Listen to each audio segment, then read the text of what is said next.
I bet you if a lot of people did that, they would probably realize they're underwater on a lot of their on their net worth. Why do they call it Clawbot? I feel like here's the real problem with AI. I feel like all the names are freaking stupid. Like, let's just like give them names that actually make me want to use it. Like, that's would be better. What's going on, guys? Welcome to Collecting Keys. I'm your host, Mike DeHaan, here with just Dylan Cook today because Dan accepted our calendar invite and then is not responding to Slack, text, anything. So he's probably busy. He's either Friday. Busy or he's dead. So who knows? Yeah, he's busy or he's dead. Actually, he just messaged me. He's going to hop on right now. So he's going to make like a ghost appearance in the middle of the show. But yeah, so Dylan, what's good, man? But yeah, going back to that AI comment, like it's funny. There's so many of these different AI platforms that are popping up. What's up, Dan? Mid-show appearance. You basically just like you came like running into the green room like while we were recording. Hey, I'm out of breath too. Yeah, out of breath. Well, I don't know what you were doing while you're taking so long because it was just like a flight of stairs. That was But it's there's all this AI stuff. So you posted like this Clawbot one. I feel like there's like a new one every single week, and there's always like the most unproductive people that I know on my Facebook feed that are talking about them all the time. And I don't understand what they're doing. Like, why is there always like a new thing? How is this different from all the other ones? And why do they have such ridiculous names that makes me not even want to look at them? The ridiculous name things, I don't know, because this was like, it was like Clawbot, but then Claude, like Anthropic, got mad for it being so close with the name infringement. So then they changed it, and then OpenAI. Well, that's fair. Like you know, like if we called our, you know, if we had like a legitimate home buying company or like a short-term rental company that we called like, I don't know, Airbnb, right? Like they would probably get slapped with that. Breakfast in bed. Yeah. So have you guys heard of Kimmy? No, is this another one? Yeah, it kind of goes hand in hand with Clawbot, but it's like, I think it's a Chinese open source model. So people are really kind of skeptical of giving it information, but essentially it's like the new AI personal assistant. So it's like the DeepSeek analogy to OpenAI. I think so, but Kimmy is not their actual. That's not like that. I wouldn't say it's the same thing as ChatGPT. Kimmy's an actual like open source model that was created on top of probably DeepSeek. I don't know what it's built on top of. I just know it was built. I believe it's in China. And so, but if you connect all your shit to it, like it will legit like. I've heard really good things about it. But what a lot of people are doing now is they're creating replicas of their employees with these machines, not to do the employees' jobs, but basically like go look at everything. They give them like access to their whole Slack system, give them access to their whole Gmail, their Google Drive, everything that they need. And they're putting it on a single machine. So it's like not open to the world. And then they're like running that person's role through that and training it to do a lot of that stuff. So I've been very busy lately, so I haven't dedicated a lot of time to it, but I want to stay like up to date on some of this stuff of what's signal and what's noise. And I do think this, not necessarily maybe Clawbot, but like this AI agent stuff, I do think, as at least right now, will be a factor. I don't know I think it'll be a winner take most thing. There won't be thousands of them. Someone will emerge as like the primary source for this. Like they'll be able to package it in a box and then you can download it and then it like kind of works like a plug and play model. But I don't know, man. I've seen some of these tutorials and like, it's kind of fascinating what people can create in just a couple minutes that would have taken like an idea, a project manager team, a design team. Yeah, allegedly. Right. Like they know how to create it so that when they're showing you on a freaking Instagram reel, it looks like it did something. But then if you actually try to use it, it doesn't do shit. I tend to agree in part with what Mike's sentiment is which I think there's people that are overselling what they've got. Like not the companies that are building them, but the people like, oh, look, I had it create this for me. At this point, I think I agree vastly with you, Dylan, it's going to be a significant part of our daily work and the younger generation as they come into work. I don't know how that affects them or their roles.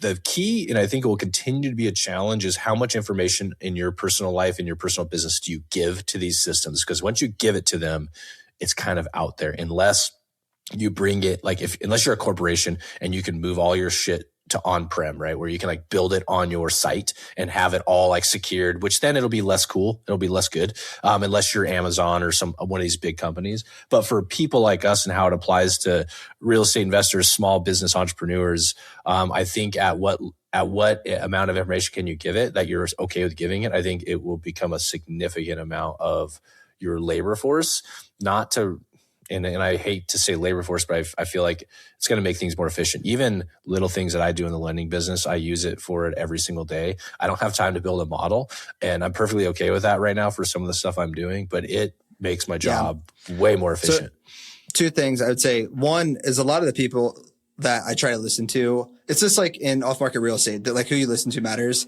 Like, you know, when we first started, listen to people who we know are good operators. I try to find people that are analogous to that like, okay, you are the head of Anthropic, or like you are like, so like you actually probably know what you're talking about. And two things is the privacy aspect, what you alluded to, like giving things like your bank statements, your Gmail might actually not be great because you don't know where that's going to end up. And the second thing was, this is a good example. Like I wanted to redo my website. I went on Claude and I had a new website in literally 5 minutes. And like I've tried to play with it and it seems to be working. Like the Zapier still works. Like I entered my own stuff, and that is something that would have taken someone, a website designer, maybe not long, but more than 5 minutes. Yeah. So I guess like what extent they just build out like a design and stuff for you? Yeah. So I mean, it took a couple of prompts. It was like, here's my current website.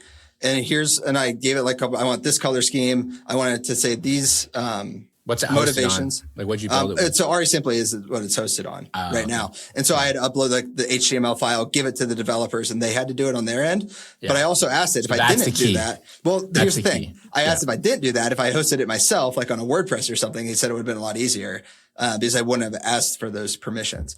So I don't know. That's just one small example of, I think, something that will continue in a very fast trend.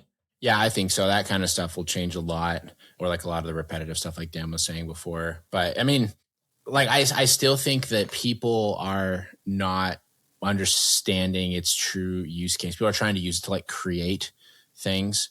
And ultimately with AI, right, it doesn't actually create. What it does is it takes things that have already existed and essentially modifies it to you. And it feels like a creation to you because it's something that you haven't seen.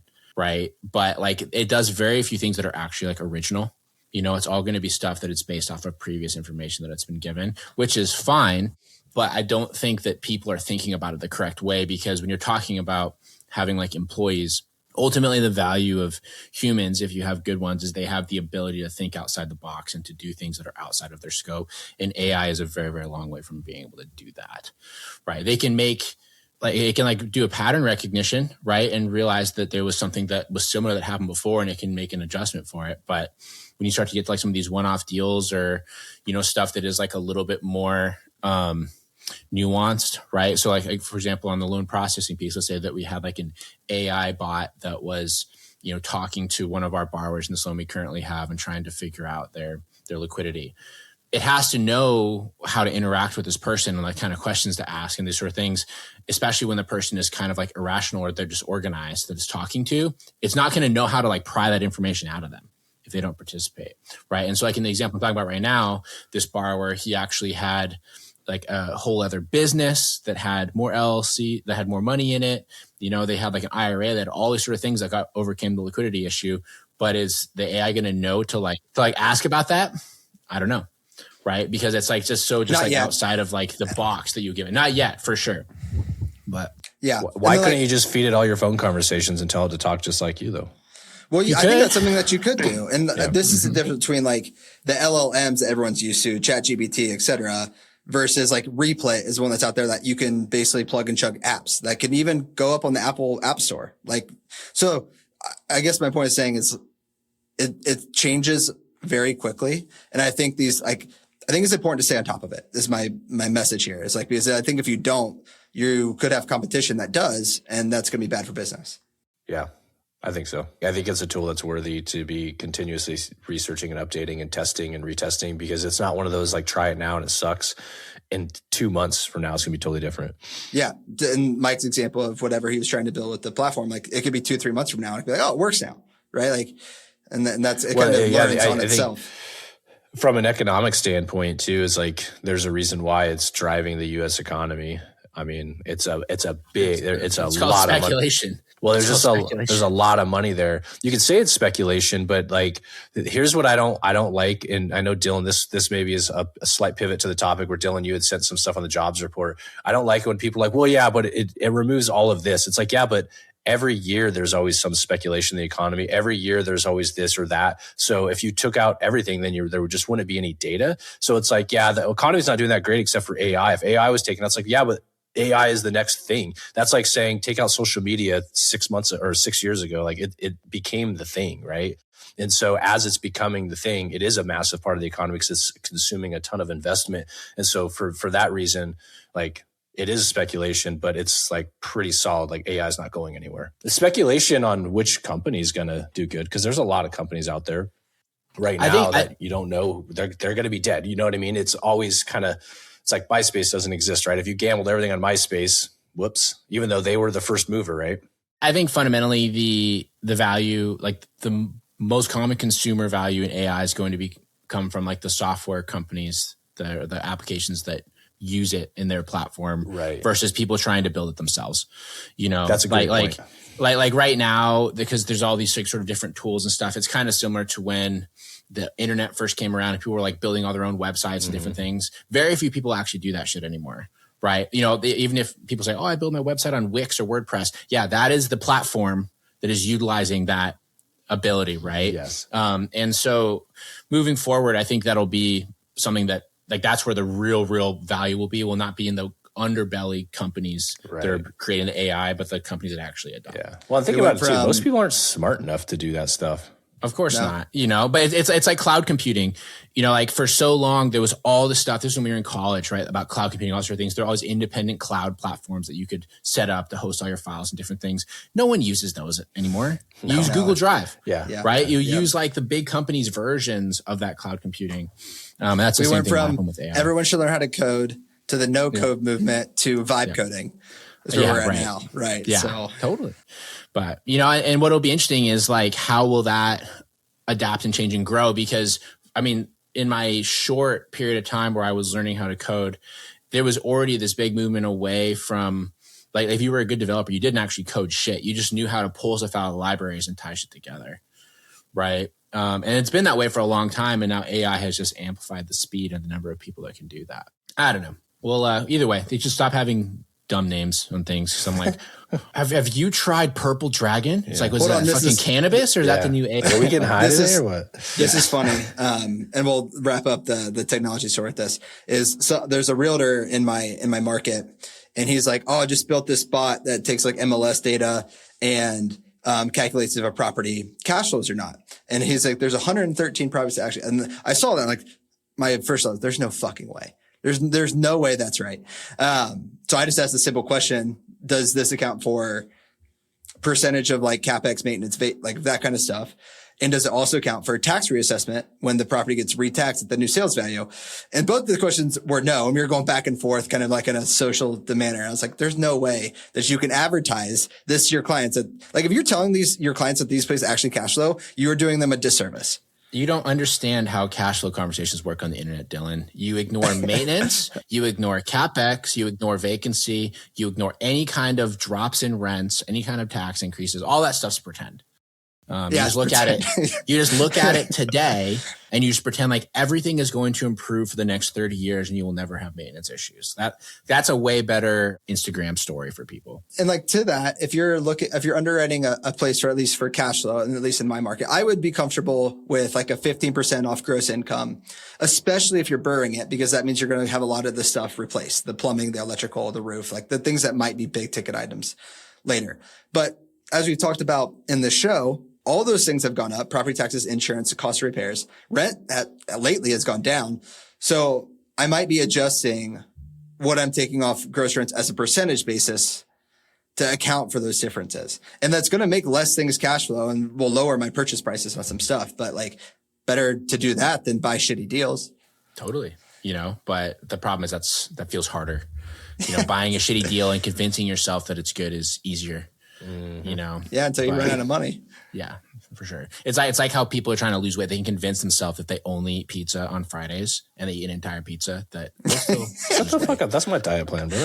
Yeah, but like you're bulking though. That's why you're all jacked now. Forever bulking.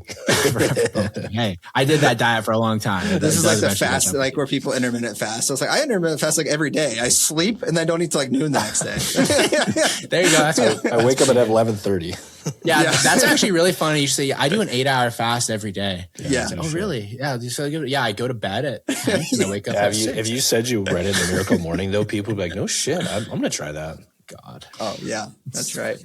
I'm so glad that we've kind of moved away from that that weird like echo chamber of all the bad people that were trying to have like the perfect like mornings and habits and all these different things.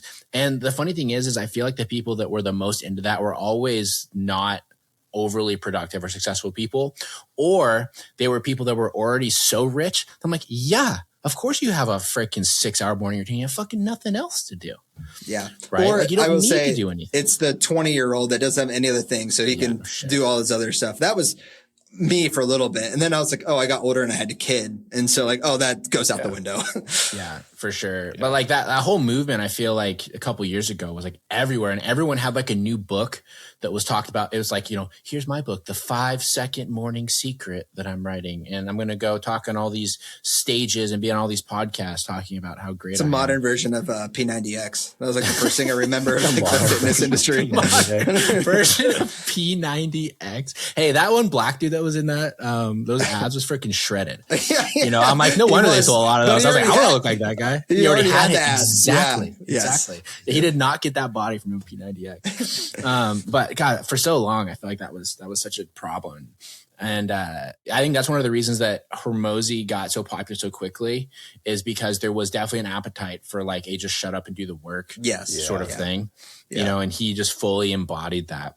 Well, it's like this whole other stuff is such a distraction. All the other crap is such a distraction. Yeah. I know. The favorite example is like, I did my 3-hour morning routine and then I didn't do X, Y, and Z. It's like, well, just don't do the routine. Yeah. Like the way the delivery was usually pretty good too. Yeah. Well, I used to go back when we first started the show and I was kind of doing the podcast circuit and I went on pretty much every podcast that I could find, right? Trying to kind of grow this out and just put myself out there.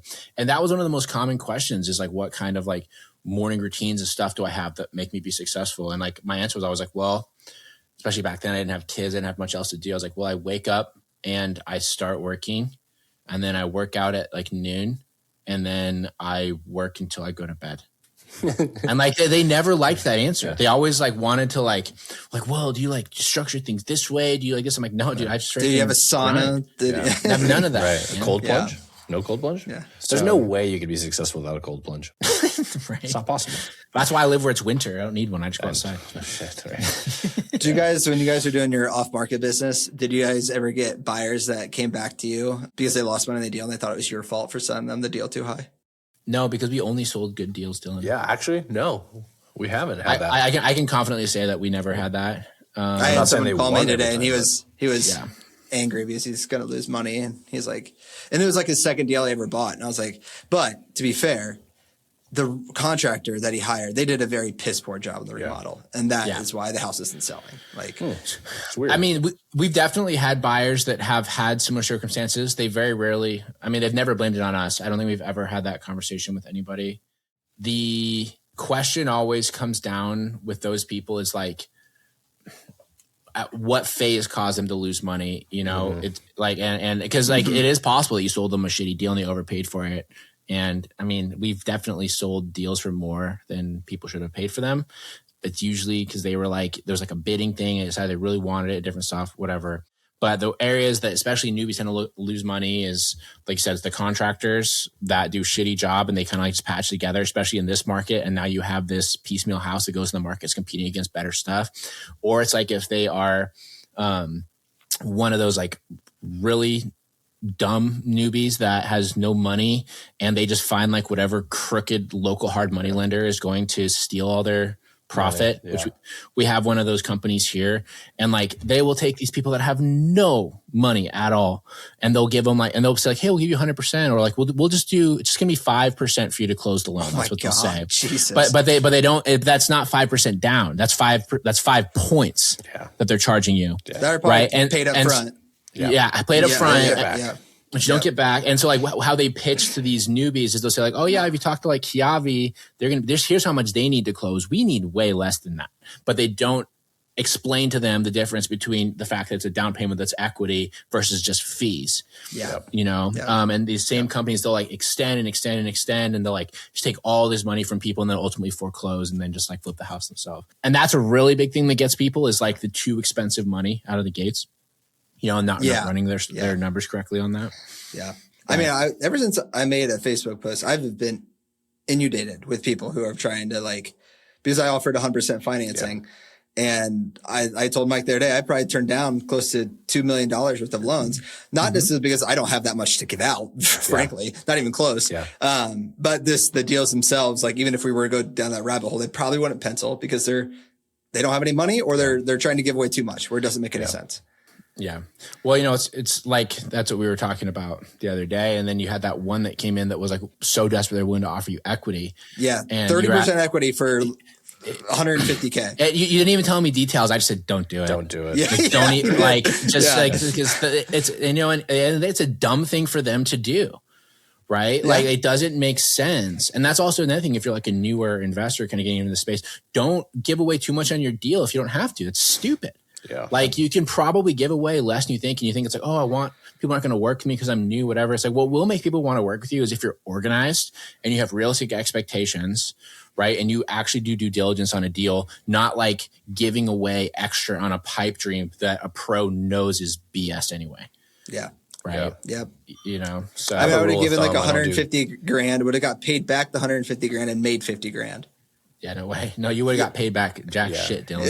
You would have lost 150 grand. My general rule of thumb is I don't do business with people that are desperate because it usually especially if you're like, oh man, I can make so much money. This is a lopsided deal. You're probably going to make less money, and like you're going to like everybody's going to lose. Just because they lose doesn't mean you don't lose. You'll still lose. Oh yeah, it's just not, and it's never a good position to be in. If they're desperate, it's a stressful situation where they're. The other thing is this property was not in my market. It was like 3 hours away. So like you know, if it was in my market, I would have considered it. It's like, okay, I can, you know, I will know the numbers here, but you have the resources to take it over and all that stuff. Yes, exactly. Yeah. But yeah, I mean, that's just a good rule for life. It's not just in real estate, Dan, but just never do business in general with desperate people, you know, and it's always challenging because I think people, they confuse, people that are like desperate with people that are like down on their luck, which are very different things, or people that are like, don't have a lot and are like grinding it out.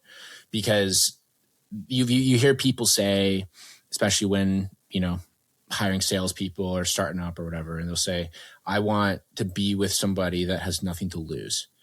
That is not a desperate person, right? There's people that have nothing to lose that are in a perfectly content position, but they're going to do things correctly because they're smart and they're trying to grow. But it's when you get like, I would say, honestly, the worst people to do business with are the people that have like kind of made it before and are about to lose it, because they are going to absolutely throw you under the bus to protect themselves if things get even worse, right? Like so many of the people that are like underwater on these flips and like different things, or, you know, built all this real estate portfolio that now they're cash flow hemorrhaging on it because they didn't account for the property tax increase and everything else. Those people coming in and trying to like give you an opportunity to bail them out, run as far away as you possibly can. Like when, you know, even like big names, like you had freaking Brandon Turner with his open door stuff when I heard from our friend Tyler in Cincinnati, Dylan, who was like on the call with that, where he's like, yeah, so basically here's how cooked you all are. And there's a $3 million capital call that I have to do. I really hope that nobody did that, because you're probably going to lose that money. Yeah. You're just like, you have money on fire. You're just adding more money to it. Like totally. You're just, building the flame. Like, yeah. It would be great to just have like a montage of all the gurus like saying stuff like that, or sort of like begging their followers, investors, whatever, to bail them out, and just pair it against the clips of them on like the Ryan Pineda show saying my overhead is $85,000 a month. like your personal overhead. I'm like, yeah. So where's all the money gone? Like, what are you doing? There's such a big difference. Like when in the GoBundance, they had a thing of like, if they were, good person, bad deal, bad person, bad deal, or just like they got unlucky. And a lot of them were like, what are you doing to try to make it right? Are you actually trying to save these? Or are you just like putting your tail in between your legs and saying, peace, you guys, like, sorry guys, see you later. And unfortunately there was more of that than there was of the former. A lot of it, people just disappearing completely, you know, just like not talking to anyone anymore. But, you know, and then those people come around and you start seeing them on Facebook and they have like a new opportunity for people. And you know what's going on. There's actually one in our local market. There was a whole like hit piece on him in all the newspapers, which apparently started because I talked shit about him on Reddit. That's what him and his wife said. He's on his parade right now. Now he's on his parade. He like started a new development. He's like building all these houses about the lake, all this sort of shit. And it's funny because you see the new generation of suckers that are commenting on his post that are like, let me know if you need quotes on cabinets and all sort of things. I really want to comment, like reach out to those people and say, don't do it, man. You're not going to get paid. He didn't pay the last people. I know. We did. We know them. The ones who got ripped off. Did you hit up Mike Ness? Is he part of the Real Estate Junkies podcast? Is that his show? I don't know. I've seen him on the show though, as like a regular or something like that. Yeah, I don't know. He's down in Oregon. But anyways, your buddy was on that podcast recently. Was he really? Oh my God! I should let him know that. Yeah. Because I know Mike Nuss decently well. We talk a lot of shit on different people. It's a good friend. Yeah. No, I had noticed that. And I put the two together. I was like, that's interesting. Just because I know Mike would be a first guy to call BS on something like that. Mm-hmm. If he knew. Totally. Right. But yeah, I mean, that's a perfect example though, right? Of somebody that was like desperate and then was just prolific enough that people didn't hear why the desperation existed, right? And now they're buying into it, and you know it's going to. Or it's hard to believe when there's desperation when somebody else, when that same person's throwing out new deals all the time and talking about, and that's where like the visionary mindset, like it's really important, but also it can become manipulative, right? Yeah. Especially when you're dealing with other people's monies, and like I would say, I don't know Brandon's situation that well, but like, you know, if he's out there doing new business while his others are on fire, like. He's just everybody thinks it's okay. Like the new investors, the old investors know it's not okay, but they're not saying anything. They're not saying enough anyways, right? Well, I think when you're on that pedestal, I mean, that's kind of what you have to do is you just keep pretending like those situations aren't happening. I mean, like we know Brandon's situation. Him and David Green have been posting these stupid AI videos on Instagram about some conference that they're putting on. David Green, everyone knows his shit is fucked. We have a Scale member that was going and making offers on foreclosure properties in the Bay Area. Guess who owned those properties? Yes, dude. He did. He's like losing all these assets everywhere, and he's going and he's promoting his Get Started in Real Estate conference with Brandon. I showed up a little late. Did we start our Told You So conversation, or is this the beginning of the Told You So conversation? we can start. This is the Told You So. Like we've had a good thread going on with this group of just not that. I mean, I'm not personally relishing in other people's failures, but I am pretty stoked on like the Told You So stuff. Like the David Green's a good example. Brandon, you know, like David Green kind of doesn't surprise me, and I'm surprised that it surprises other people. Like Brandon, I totally get the surprise factor. And I'm not even saying that he's a dirtbag. I don't know that he is. I do know from personal experiences and firsthand accounts that David Green perhaps is not a great person. Anyways, but just like even we were talking about the co-housing stuff, like how bad that is. And like all the guys that were running like around saying this is the next best thing are kind of losing their asses. They are. I know. And when I was in Breckenridge a couple of weeks ago, that was a pretty common theme was like, oh, what happened to so-and-so? What happened to so-and-so? And they were all kind of the co-living people that are no longer a part of GoBundance or have like left the country, even some of them. That's bad. Or they ruin their marriages. They ruin their marriages, right? There's like stuff that they've gotten cooked. And a lot of it comes down to they get so over leveraged on these properties, you know, it doesn't perform how it's going. And so what do? You like move to like a lower cost of living area? Because also when it comes to the co-living stuff, you can't really sell those properties that easy. We have like 8 leases and you just Frankenstein this house into a setup that nobody wants anymore. Yeah. What are you doing? Yeah, well, a lot of people too, they get their identity being around the co-living guy, or at least not even maybe around a niche, but around like just being a wealthy guy that has money. And if you turn around, that gets flipped on its head and you tie your whole identity to that. I mean, that's could be a quick downward spiral. And like my net worth this year is significantly low what it was the past couple of years. And it's hard not to be like, how do I get back to that as quick as possible? But then also not taking the extra risk to do that. Yeah. It's so humbling to go back. I would say like now that I feel like things have kind of settled out like a little bit in terms of values. And if you go back and you do like your personal financial statement and you take your total asset value, you reanalyze everything, see what it's actually worth, reduce the transaction costs to get that money. And then if you really want to get humble, reduce your capital gains tax that you have on that. And you'll realize how much, you realize how much money you actually have. I bet you if a lot of people did that, they would probably realize they're underwater on a lot of their on their net worth because they probably refinance everything at 75%. The values have increased an incredible amount. And if you took into account the 10% to sell the property and all the capital gains they're going to pay, they probably don't have any equity left. Right. They're being completely honest with themselves. Well, the problem with like the BRRRR strategy is like it's a great way to lever up and build quick, but in a down market like this, you really can't sell it because you pulled out all the equity that you have. The transaction costs kill you, and you still get taxed on what you sell it for minus your cost basis, not what you pulled out in the refi. Yeah, the refi doesn't reset the value. Right? No, so like you. And then, so my point is it takes away optionality if you need to pull levers for some money. Yeah. And what's funny is how many people don't realize that. Yeah. They don't understand that when you're doing that refinance, that big cash refinance, you're basically taking all of your future gains today. Yes. Which, by the way, which you have to pay like taxes time value on of money would tell you that's smart, right? Because the dollar today is worth more than a dollar tomorrow. So I understand the math. And I understand to get it, but you can't do that with every property if you don't have significant liquidity elsewhere. And you have to do something with it. If you take all that money and you just go and you spend it on personal liabilities, get a car, get a boat, do whatever, and you don't set any of that money aside for taxes or any more investments, like you're throwing away your gains. You basically have no options. To Dylan's point, your optionality when you do get into a down market and you can't make money transactionally, you're like, oh crap, well, let me go tap my properties. You can't. You already tapped them, or the market value is so low, there's nothing to tap. And I agree with you, Mike. I think from a net worth standpoint, I don't see any value other than getting loans to have your net worth at full value. But like if you're actually, it should be what you can grab, right? Yeah. What you can take out. And so you do have an 8 to 10% transactional cost, 15 to 20% capital gains cost to that. If you had to go and grab it, right?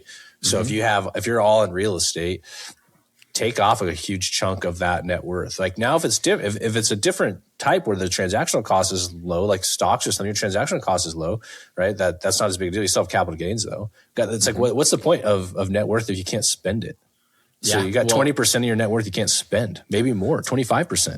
Well, that goes back to what Dylan was talking about before. People get their entire identities tied into it. It's stupid because you can't buy a jet ski with net worth. I can tell you that right now. I know you can't. You can't. But yeah, it's when people get tied into it. I think there's a level of fear around being honest with yourself. Yeah, I think so. Around what your the true situation looks like. People don't like that exposure. Yeah. The vindication I think I had, not that I like to see other people relish in failure, like Dan mentioned, but I would see people have these victory posts, and I remember like there would be exact deals that I saw. I'm like, they bought it for that, and it's just like this mental thing. Like, okay, I was right. Like they way overpaid for that, and now it's coming home to roost. Like, that model wasn't the greatest model. Yeah. I mean, at the end of the day, if something feels fishy or something feels like it doesn't make sense, like listen to your gut on that. Go with your gut. Don't just like follow along with the fads or whatever, just because you've seen it like enough times. Because also, here's how marketing works: is you see it the first time, like that's bullshit. You see it 7 times, it starts to make sense. You see it 30 times, you're like, what am I missing here? Like, am I the dumb one? Yeah. Right. And that's how it works. How many times that had come in my head the past couple of years, Mike? It's nuts. Exactly. All the time, dude. Yeah. And I think back to 21, just to close that really quick, Dan, when you and me were really, really active in our wholesaling and flipping business, I remember talking to you, and there was so many people in town that were like closing on all of these deals, and they were just like lipstick on a pig, and they would, just flip it. And like we would make 10, 15 grand on the wholesale. They'd go and they'd make 40. Yeah. Right. And they would say over and over. And after a while, you'd be like, should we do that? And we held our guns and we didn't. And all those people lost their asses in 22. It's a great point. Like, if it doesn't make sense, it just doesn't make sense, And you've heard it here first. I don't remember which one we called first. It was Airbnb or syndications, but it was right around the same time, right? Like, obviously, we've talked a lot about some of these syndications that go out there and all these GPs raising capital on these shitty deals. And guess what? They're all gone.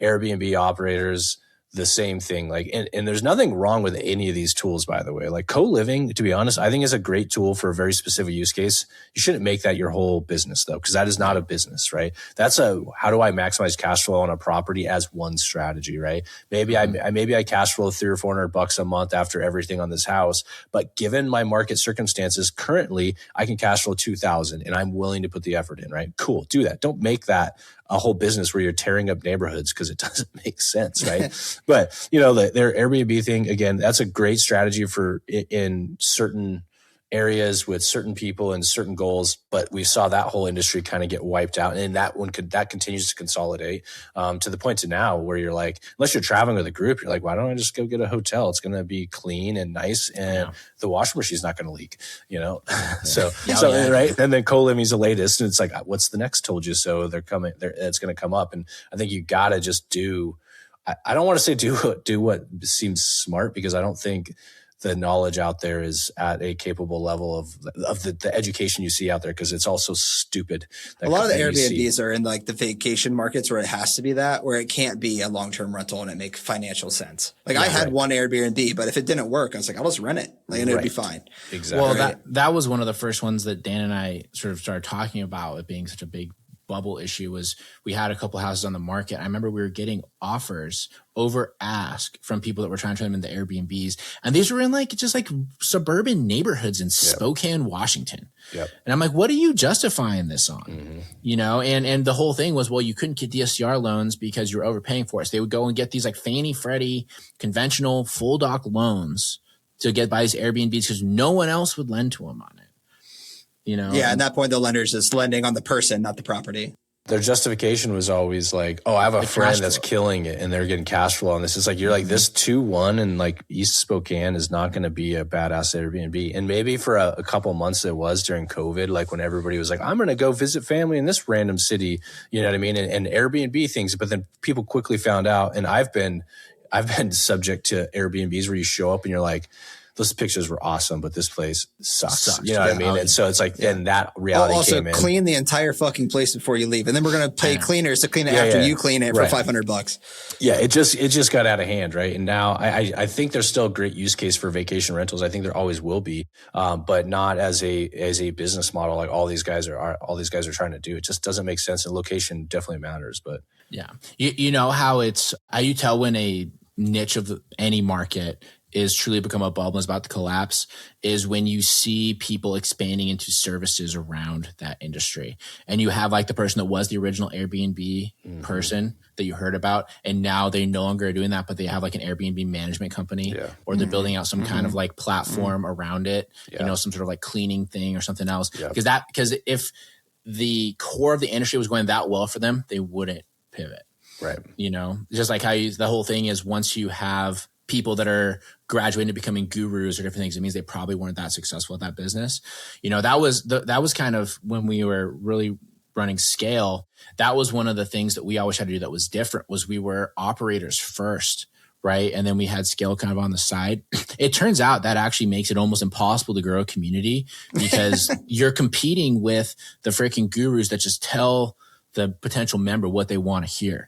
Right. And it's like, oh yeah, it will be cheap. It's easy. Yeah. Here's what you can expect to do, and you have a full sales process. And when you're like, oh, well, we're focused on our business, but we'll come help you do yours as well.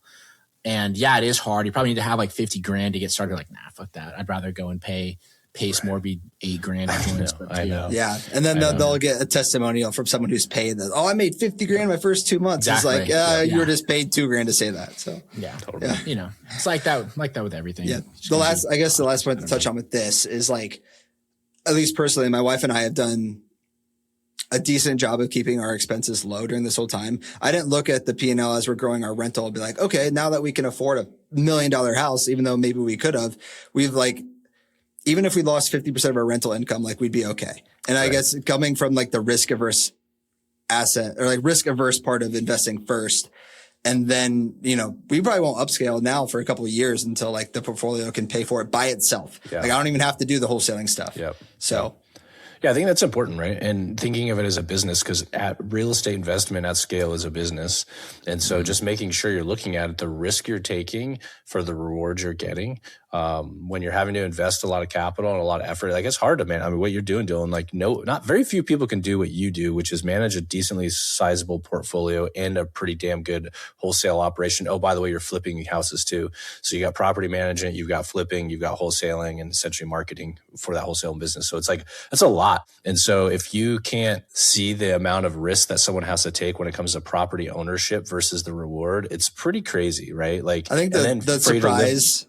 Go ahead. No, I was going to say, and for you to think you're going to live off the cash flow in any meaningful way before you get to a real scale is a farce.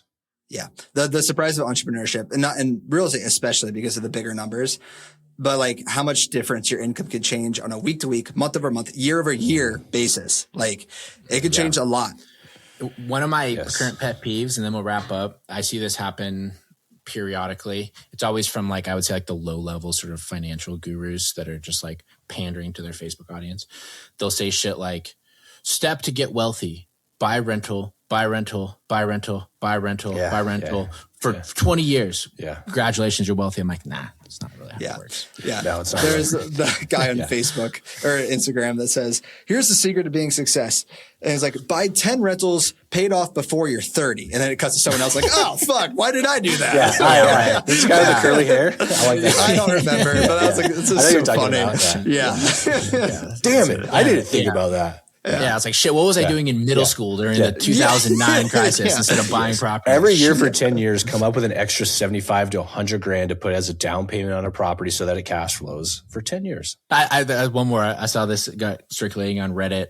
It was like a real post from some financial guru, and it said, people don't understand the value of compound interest. If you were to just invest $5,000 a month into the S&P 500, people were like, yeah, if I had $5,000 a month to just dump into stocks, I would not be following you, homie. Sorry.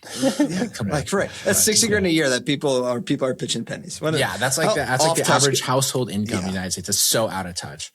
Anyways, anything else to wrap up, guys? Well, thanks for listening, everybody. You guys should like share a show with your friends or something to get some growth. Growing podcasts is like so impossible right now because apparently all you freaking nerds watch YouTube. Who does that? Who has time to like sit and watch like a long form video? A world-class platform. I only listen to podcasts on my car. That's it. Like that's the only kind of entertainment that I listen to is in my car. Like that's the problem. I mean, I pretty much only listen to comedy podcasts. Do you guys watch YouTube? This shit. No. I don't watch YouTube. Never. Either. I mean, I want to because I talk to people that do it and they're like, yeah, I watch it. I'm like, man, that sounds great, but I just can't. I don't, first of all, have time to watch anything. So again, it goes back to what we were saying before. This is the new morning routine is people that learn everything through YouTube. How successful are those people that are really into their YouTube videos on average? Yeah, I don't know. Probably not. Yeah, you're right. Absolutely. They're watching TV. They're watching TV that is completely created for them because the algorithm has optimized that video for them. It is exactly the same as them watching Netflix, except it is their algorithm. And it is something that was created by some schmuck that is way bigger and way more rich than all of the Netflix. I can confirm like YouTube shorts because I've been on YouTube shorts before where you get into it. They really hammer. You know, where like if you're on Instagram Reels, like they're like, let me just throw in the girl dancing real quick. See if he likes that. You know what I mean? Like, you know what I mean? Let me just throw in a little Pace Morbid video. See if he responds to that. Like you get these random videos. YouTube, like you want to search stuff about Ukrainian war. You're there for 8 hours watching people get killed by drones. Like one after the other, and each one's more awesome. Like really, YouTube's algorithm is just really like, we're hammering that one. Now. Let's get this one. Wow. I watched his eye movement on that one. All right. Well, we'll close up there. Thanks for listening, everybody. And we'll talk to you guys next week. See ya. This episode is sponsored by Sir Lancelot LLC, also known as SLA Capital, which, if you didn't know, is Dan and I's private lending company. So yes, we are sponsoring our own show, but what you going to do about it? It is our private lending company that offers hard money and DSCR loans to real estate investors of all types. So you can be a new investor, an experienced investor. You can be buying flips. You can be buying rentals, whatever. We can do everything. And not only that, but the rates that we offer are just as competitive, if not cheaper, than pretty much every other company out there. So whatever big company you've been working with, bring us their term sheets and I guarantee you that we can probably beat it. We have the same connections they do. We just don't have all the overhead and middlemen. So if you want to come and check us out, go to slacapital.com. slay.capital.com/keys. And I will know that you came from the show. And by seeing that you came from here, when you get to closing, you will save $500 on your first loan with us. So slaycapital.com/keys, we would love to fund your next deal. Thanks for listening, everyone. If you want more from us, you can shoot us a follow on Instagram. I am at Mike_invest. Dan is at InvestorMan Dan. And Dylan is at Dylan_does_deals. Shoot us a follow and send us a DM to let us know what you think of the show.